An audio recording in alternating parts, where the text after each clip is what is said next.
One day, 3 friends come to our house. They tell me that they want to go to Africa. They ask me if I want to go with them. I say, yes, I want to go with you. We start to prepare for the journey. Soon, we are ready. I say goodbye to my wife. Then we go. We want to come back 2 months later. We leave Brazil in September. Our ship is very big, but we are only 17 men. The ship is full of things for business.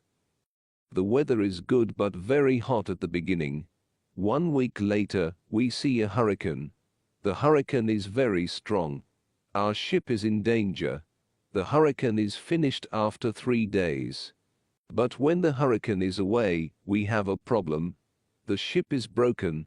We can't go to Africa.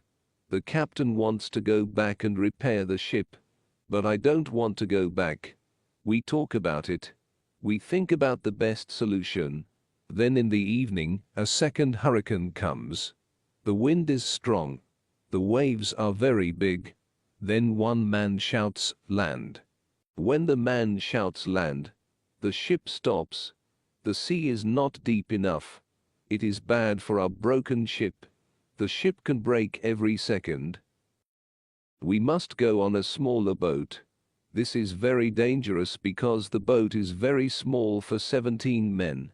But we must do it if we want to survive. So we go on a small boat. The waves are very big. The wind is very strong. The wind pushes us to big rocks. We know that the crash is near.